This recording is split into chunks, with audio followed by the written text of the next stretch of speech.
Salut les 20 joueuses et 20 joueurs, bienvenue dans cette 20 jeux d'explication des règles de Venice, ici Swatch, et on va ensemble déguster ce joli jeu de David Turkzy et Andrei Novak, illustré par Bartek Roczniak, un jeu de 1 à 5 joueurs, donc il y a une version solo, il y a une version spécifique de joueurs dont je vais parler, et voilà, le jeu est annoncé pour 20 minutes par joueur, mais je peux vous dire qu'il faut compter bien 2 heures de jeu, si pas même plus.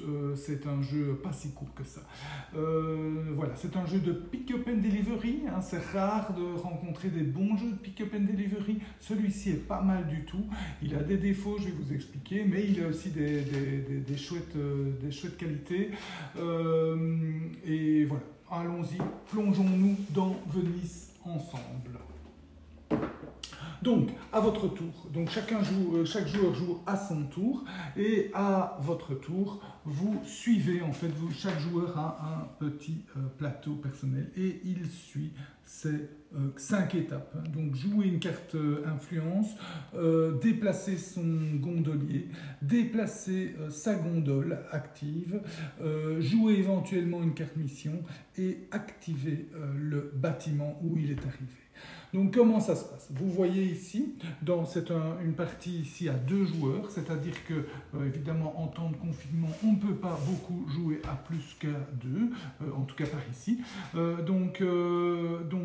Malheureusement, je dirais, c'est un jeu qui va peut-être prendre plus d'ampleur à partir de 3 ou 4 joueurs, mais à 2, ça tourne très très bien, hein, donc ne gâchons pas notre plaisir. Donc, chaque joueur a une gondole, vous voyez ici, 2 gondoles, hein, donc le joueur mauve a ces 2 gondoles-ci, le joueur orange a ces 2 gondoles-là, et le joueur neutre, dans une partie à 2 joueurs, a 2 gondoles, hein, donc les 2 noirs que vous voyez là. Donc à votre tour, quand c'est à votre tour de jouer, vous avez, la première chose que vous pouvez faire, c'est jouer une carte intrigue. Donc les joueurs ont des cartes intrigue qui vont donner certains bonus. Et bien s'ils ont des cartes intrigue en main, ils peuvent les jouer. Attention, c'est pas si facile de gagner des cartes intrigue. On commence le jeu sans carte intrigue, donc il faut en gagner pour pouvoir en jouer. Ensuite, il peut déplacer son gondolier. Donc son gondolier est dans une gondole, il le déplace dans l'autre gondole. Si en fait son gondolier, ça indique la gondole qui va se déplacer. Si le joueur veut, il peut garder son gondolier dans la gondole où il était, mais il doit payer 3 pièces. Donc, c'est quelque chose qu'on fait de temps en temps pour optimiser ses coûts, mais quand même, ça coûte quand même pas mal d'argent, surtout en début de partie où l'argent est très serré, mais il peut être serré même tout au long de la partie, tout dépend des actions que vous avez décidé de suivre. Donc, après avoir joué votre carte intrigue, vous déplacez ou pas votre gondolier et puis vous déplacez votre gondole. Alors comment est-ce qu'on déplace sa gondole? Le joueur actif reçoit le jeton de déplacement et il le place où il veut. Donc imaginons que je suis ici, je peux le placer. Donc en fait, vous voyez, les gondoles se déplacent de quai en quai, hein, on va dire que ces rectangles-là, ça s'appelle des quais, et donc elle va se déplacer de quai en quai, et chaque fois qu'elle passe, la gondole passe un quai, il faut payer les sous qui sont là, c'est 1 ou 2 sous. Mais le premier déplacement est toujours gratuit, donc c'est pour ça que le joueur reçoit ça pour dire ok, mon premier déplacement je le mets là, comme ça, mais on peut aller dans le sens qu'on veut, hein, on peut aller dans l'autre sens aussi, et alors on le place ici, et puis il fait ses déplacements. Donc il va déplacer, bon imaginons dans mon exemple que je vais par ici, donc il va déplacer comme ça, et puis il peut continuer ses déplacements s'il veut. Donc il doit payer pour ça des sous. Donc ici par exemple il va payer 2 sous pour continuer son déplacement. Puis il veut encore continuer, il va payer ici 1 sou, il va aller par ici par exemple. Puis il veut encore continuer, il paye 2 sous et il va par ici et il s'arrête. Les règles de déplacement, c'est qu'on ne peut jamais repasser par un quai où vous êtes. Donc votre quai de départ et tous les quais par où vous passez, vous ne pouvez pas repasser par un quai par où vous êtes passé. Ça c'est la règle. La deuxième règle, c'est que si vous passez en dessous d'un pont, si c'est à vous, vous recevez 1 sou. Si c'est un pont adverse, vous gagnez une intrigue. Et donc, je peux vous montrer ici le tableau d'intrigues. Donc, les intrigues sont ici. C'est mauvais, hein, c'est très mauvais de gagner des intrigues parce que c'est très simple. À la fin du jeu, le joueur qui a le plus d'intrigues perd immédiatement la partie. Il se fait arrêter par l'Inquisition et il perd la partie. Donc, c'est très mauvais de gagner des intrigues, mais une des façons de gagner une intrigue, c'est en passant en dessous d'un pont adverse. Si on croise une gondole adverse, donc par exemple dans mon déplacement ici, j'ai croisé 2 gondoles adverses ici, eh bien pour chaque gondole adverse, je perds aussi une intrigue ou je peux payer un parchemin. Donc si on revient sur le tableau ici, eh bien je pouvais dire ok, je paye un parchemin. C'est beaucoup mieux de payer une intrigue. Hein. Donc je paye un parchemin et je ne dois pas payer une intrigue. Et j'ai encore un parchemin de réserve si je fais une deuxième. Dans ce cas-ci, j'ai fait 2 rencontres, donc j'étais à 2 parchemins, je payais 2 parchemins. Imaginons que j'étais à 1 parchemin, je paye un parchemin et j'augmente de une intrigue. Il faut savoir qu'à la fin du jeu, on va pouvoir diminuer ces intrigues par 2 parchemins qu'on a. Donc, c'est pour ça que je vous dis que c'est toujours mieux de payer un parchemin, puisqu'à la fin de la partie, même si on est au maximum de 10 parchemins, je peux, en payant 10 parchemins, perdre 5 intrigues. Donc voilà. Donc, quand on fait des rencontres, donc on croise d'autres gondoles, on paye des intrigues. Quand on passe en dessous des ponts d'adversaires, on paye des intrigues. On peut aussi passer par des endroits où on a notre autre gondole. Et à ce moment-là, on ne paye pas d'intrigue, mais on peut faire un échange de cubes ressources entre les 2 gondoles. Ça peut avoir son intérêt. Et puis on s'arrête à un endroit. Si à l'endroit où on s'arrête, donc il y a plusieurs possibilités, soit il est vide, soit il contient votre gondole, alors vous ne pouvez pas. Hein, donc si vous ne pouvez pas avoir 2 gondoles au même endroit, donc vous ne pouvez pas vous arrêter où vous avez une de vos gondoles. Vous pouvez par contre vous arrêter où il y a une gondole ou plusieurs gondoles adverses. Ce n'est pas un croisement à ce moment-là. C'est donc le croisement quand on perd une intrigue, c'est quand on passe par. Hein. Attention, une chose que je n'ai pas signalée, c'est que les 2 joueurs perdent une intrigue. Donc quand je passe par ici, imaginons que je continue, mauve et noir vont perdre une intrigue et mauve et orange vont perdre une intrigue, ou payer un parchemin à la place de perdre une intrigue. Hein. Donc ça c'est quand je croise. Hein. Mais quand je m'arrête à un endroit, à ce moment-là, ce n'est pas un croisement. Donc il n'y a pas de perte d'intrigue. Le premier arrivé gagne 2 points de victoire, enfin gagne autant de points de victoire qu'il y a de gondoles derrière lui. Le deuxième gagne 1 point de victoire et le dernier gagne aucun point de victoire. Dans cette configuration-ci, s'il y en avait 4, ça fait 3, 2, 1. S'il n'y en avait qu'une, eh bien, le premier arrivé, celui-là, gagne 1 point de victoire et le deuxième n'en gagne pas. Ensuite, tout au long de votre voyage, vous allez activer les bâtiments. Donc, activer un bâtiment, c'est à condition, donc on va prendre l'exemple ici, l'orange, imaginons qu'il passe et qu'il fait ça, et il s'arrête, je ne sais pas moi, ici par exemple.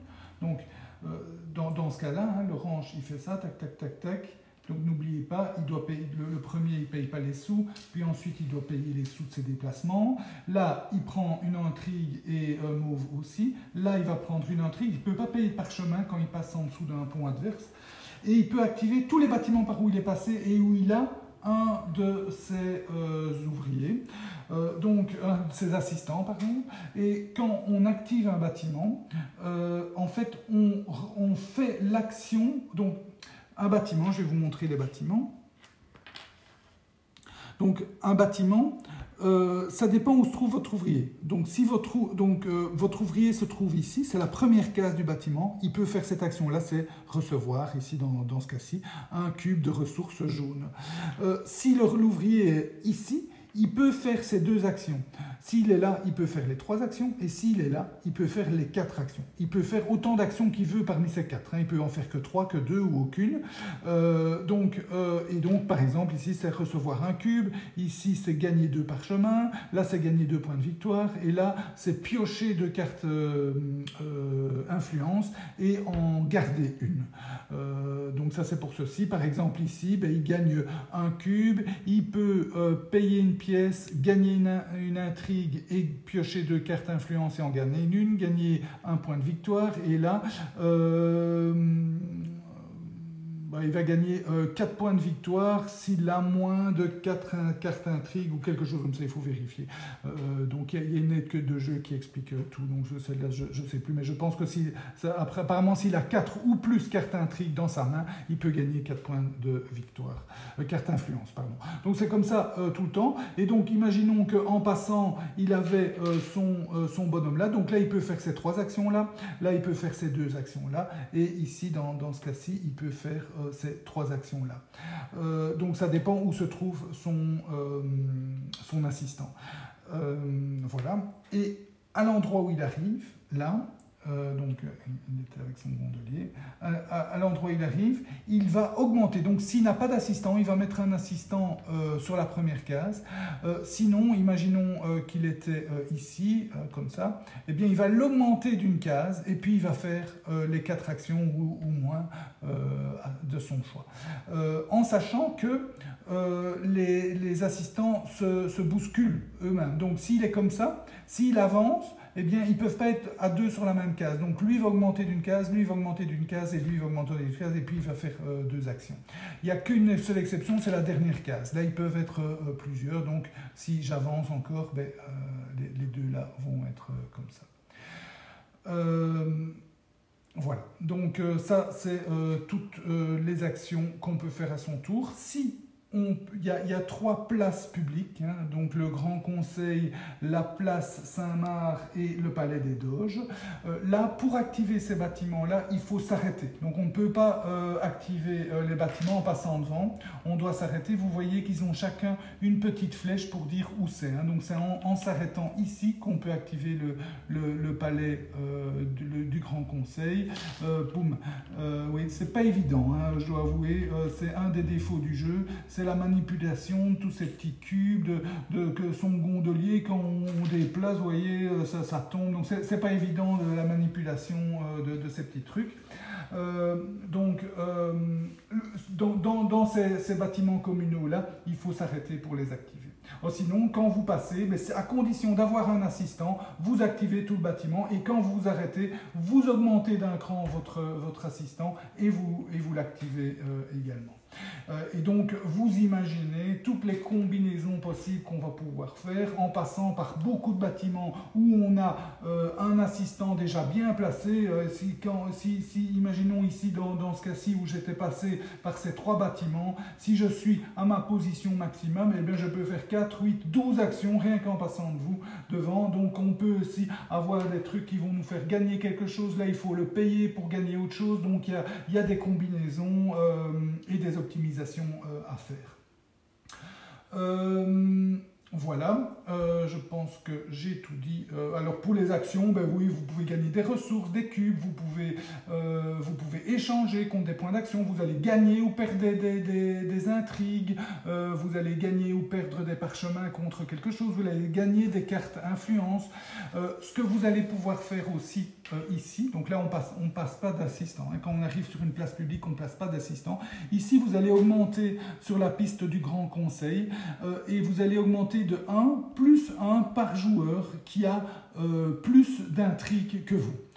Donc c'est un avantage supplémentaire d'essayer d'avoir un minimum d'intrigue. On peut monter plus facilement ici. Et ça c'est simplement une piste qui va dire que celui à la fin, c'est indiqué ici sur le plateau, en fonction du nombre de joueurs. Celui qui est le plus avancé va gagner des points de victoire et les autres moins.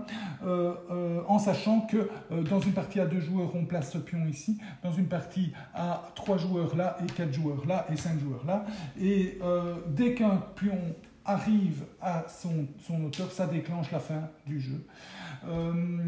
Voilà, c'est une des façons de déclencher la fin du jeu. La deuxième façon, ce sont les cartes objectifs.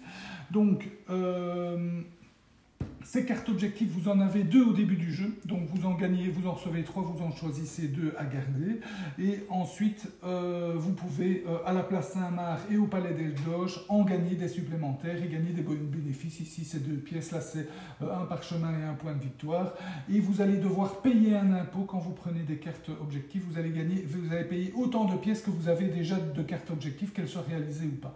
Donc ça, c'est l'aspect pick-up and delivery, puisque ces cartes objectifs vont vous indiquer une combinaison de cubes à avoir, à livrer à un tel bâtiment. Donc les bâtiments, le nom des bâtiments se trouve ici sur le plateau, sur les petits carrés qui se mettent au hasard en début de partie. Donc la configuration du jeu change tout le temps. Donc vous devez arriver avec votre bateau avec cette combinaison de cubes et vous allez gagner les points de victoire qui sont ici et les pièces qui sont ici, ainsi qu'un pouvoir permanent. Et donc ça peut être très sympa aussi, des bonnes combinaisons. Je vais vous montrer ici sur le joueur qui était ici. Vous voyez, il a donc ça c'est les trois cartes objectifs qu'il a réalisées. Donc il les a glissées sous son plateau et il a ces 3 pouvoirs permanents. Il peut ne pas payer certains déplacements avec ses cubes orange. Il va pouvoir gagner des cartes influence en payant des sous quand il réalise un objectif, etc. Donc il a des petits bonus qu'il peut jouer. Attention, on ne sait en avoir que 3 en manière permanente. Donc quand on joue une 4e carte objectif, on doit décider si on la met sur le côté ou si on remplace une de nos objectifs qui nous donne un pouvoir. Donc ces objectifs non seulement vont rapporter pas mal de points de victoire, hein, donc on peut dire que plus ou moins un tiers des points de victoire vont être gagnés grâce à ces cartes objectifs, mais en plus vont vous donner des pouvoirs permanents qui peuvent être aussi optimisés et avec lesquels vous allez gagner pas mal d'avantages. Voilà, je pense que j'ai quasi tout dit. Il faut savoir aussi que les bâtiments vont vous rapporter des points de victoire, donc vous allez devoir optimiser aussi l'activation de ces bâtiments pour gagner des points de victoire, diminuer votre intrigue. En sachant qu'à 2 joueurs, chaque joueur possède un paquet de cartes, de petites cartes comme ça. À chaque fin de tour, quand il a fini son tour, il pioche 2 cartes, il retourne les 2 cartes et ces 2 cartes vont indiquer un endroit où va la gondole du joueur neutre correspondant, donc A ou B. Hein. Donc si le joueur qui a les cartes A, c'est la gondole A qui est ici, et l'autre joueur contrôlera la gondole B. Et ici, par exemple, il doit choisir si la gondole A va au marché ou au quai. Je ne sais pas où est le marché ou le quai. Voilà, le quai par exemple est ici. Et le marché est là, merci Phil. Si par exemple je choisis d'aller au marché, elle va avancer comme ça. En fait, je peux choisir le chemin qu'elle va prendre, la gondole, mais je dois prendre le chemin le moins cher. Donc en cas d'égalité, je choisis, mais vous voyez dans ce cas-là, ici il doit aller au quai. Soit il fait ici, il paye 3 pièces, soit il va par là, il paye 4 pièces, donc il ne peut pas. Soit il va par ici et il paye 6 pièces, il ne peut pas. Donc il est obligé de prendre ce chemin-là. Et comme il croise un adversaire, eh bien celui-ci, soit il perd un parchemin, soit il perd une intrigue. Donc c'est comme ça qu'on va empêcher les gens. S'il arrive à un endroit où il y a déjà un bateau, lui il va gagner un point de victoire comme les rencontres classiques. Donc voilà, ça c'est le petit truc à 2 joueurs qui permet quand même d'avoir une certaine interaction et un joueur neutre qui va mettre des bâtons dans les roues des joueurs.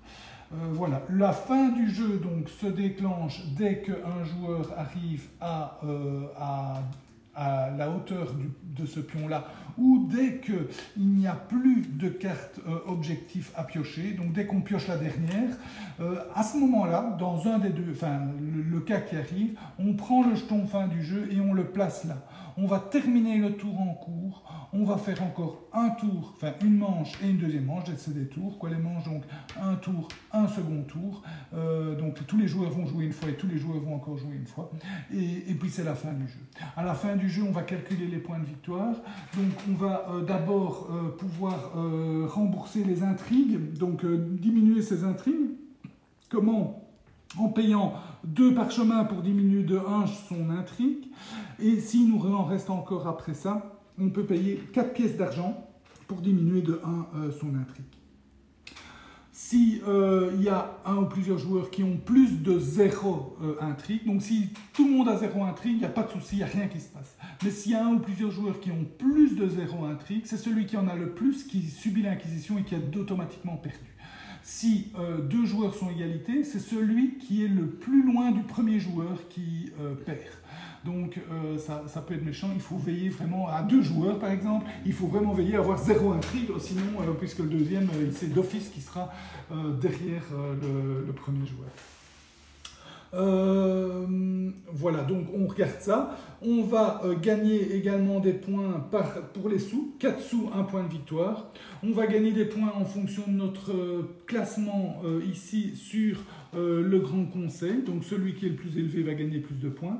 Et puis en fonction du nombre d'ouvriers placés, enfin d'assistants placés. Donc si on a placé ces 9 ou 10 assistants, on va gagner autant de points que notre jeton sur la piste du conseil. Donc ici, 10 points pour le joueur mauve et 3 points pour le joueur orange. Si on a fait 8 ou 7 assistants, plus ou moins, hein, c'est quelque chose comme ça, c'est peut-être 8 ou 7 ou 6, mais je pense que c'est 8 ou 7, j'ai pas... Ah ben voilà, j'ai les règles ici. C'est oui, 7 ou 8 assistants, alors c'est la moitié. Donc si j'ai 7 ou 8 assistants bleu placés, je gagne 5 points. Et si j'ai de 1 à 6, je gagne aucun point supplémentaire. Et voilà. Et puis celui qui a le plus de points gagne la partie. Voilà, le jeu est très chouette, il a quelques inconvénients. D'abord, il est un peu trop long, donc je vous dis, comptez quand même 2 heures de jeu. 2 heures de jeu pour un pick-up and delivery. À un moment donné, on tourne, quoi, hein. Ok, on fait son optimisation, son petit chemin là, avec ses gondoles. On optimise tous nos bâtiments. On pioche des nouvelles cartes objectifs. On regarde, ok, on essaie de récolter les petits cubes. On va à l'endroit, on diminue, hop, on reprend des cartes objectives. Donc ça tourne un petit peu. Il aurait mérité d'être plus court.